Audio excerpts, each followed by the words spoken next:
Yes, come in. Oh my god, oh my god, oh my god. Can you imagine? I just had a call that I've been promoted. Everything is falling into place. Is it the plan of God for my life? To have a car, to have a house, to have free trips to any country of my choice. After this pandemic, I'm so excited. Oh my goodness. I'm so excited for you. Like, I'm really happy.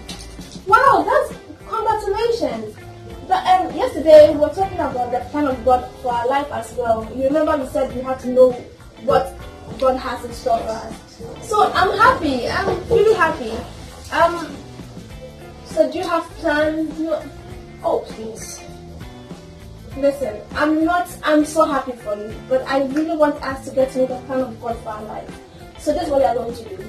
I have subscribed to kardibetv and I'm learning a lot from it, and I really want you to also subscribe so that today we can both watch the plan of God for our lives. Please. Okay. Just give me a hug. My goodness.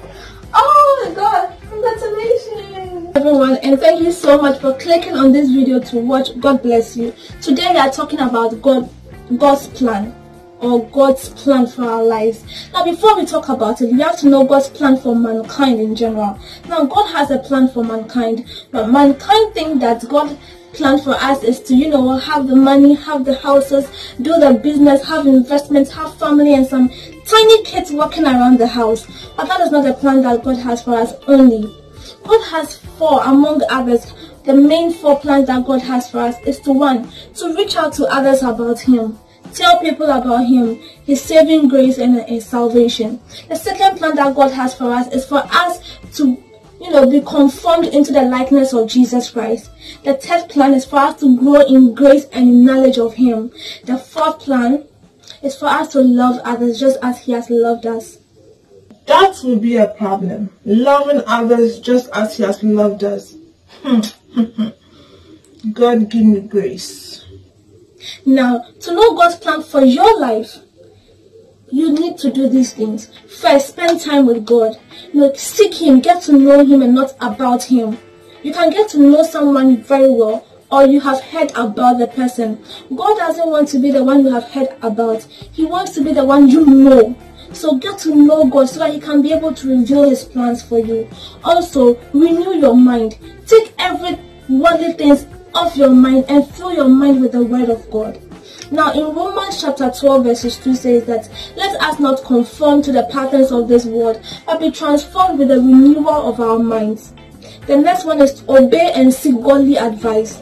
Now, how many friends do you have, and how many wise friends do you have?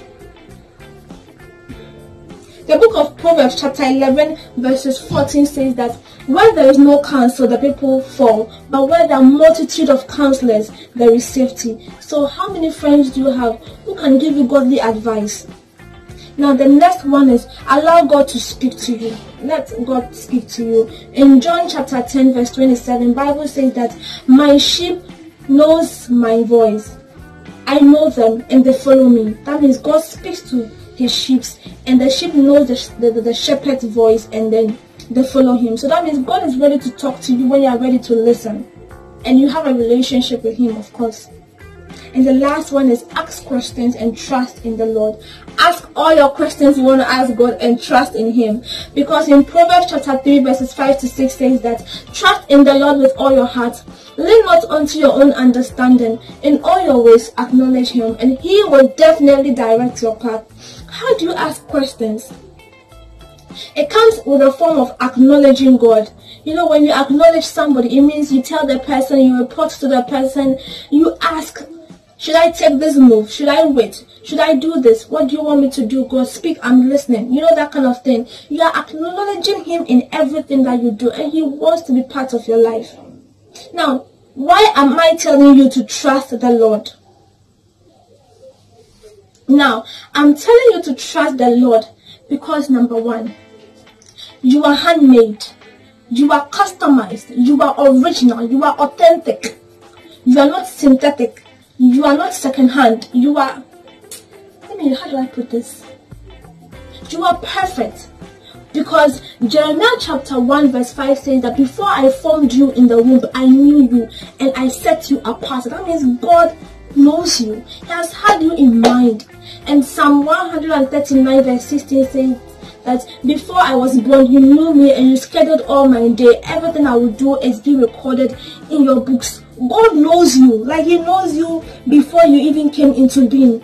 So trust in the plans that He has for you when He says He has for you. Do you know that out of 60 billions of sperms or semen, you were chosen? Like God was saying, hey, come. Yeah, come. No, go. I need this guy. I need this lady. Yeah, come. You. And you're coming like this. Like that is how God really chose you. Because He had a purpose for you. He had plans for you. He needed your strength and your weakness. So yes, trust in the plans that God has for you. The other thing is, God has you in mind. God has always had us in mind. And you know, in Jeremiah chapter 29 verse 11 it says, for the plans I have for you, it's of good plans, declares the Lord. Plans that will prosper you and not to harm you, to give you hope and a future. That means He has those things in mind for you. That is why you should trust in the plan that He has for you. And the last one is that it is guaranteed. God will do it, like for real. He will do it. In 1 Thessalonians chapter 5 verse 24, He said that for the one who called you is faithful and He will do it. God is a faithful God and He will do it for you. That is why I'm telling you to trust in the plans that God has for you. Now, how do you discover all these plans? Like, how do you discover it?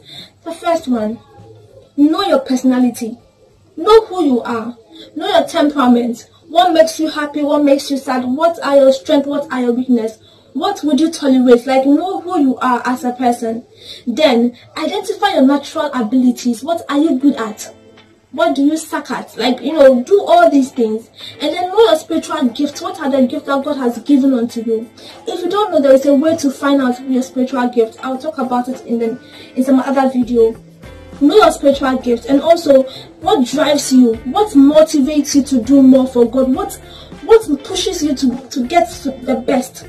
Know all these things. And lastly, what others say about you. Listen to what people say, the good things people say about you. Don't mind the haters. The good things people say about you, you have to know all that. And at the end, you will be molded and functioned and formed well for God's product. Thank you so much for watching, and I pray that this was a blessing unto you. Please subscribe if you haven't subscribed. Kindly comment below which verse did you love, which message did you love, and what do you want to tell me. I also want to learn from you. Kindly share this video. Thank you so much for sharing. And those of you who have subscribed, God bless you so much for subscribing. May you never lack anything good. And those who are viewing and yet to subscribe, may God also work on your mind. I'm sorry. Thank you so much and enjoy your day. See you some other time.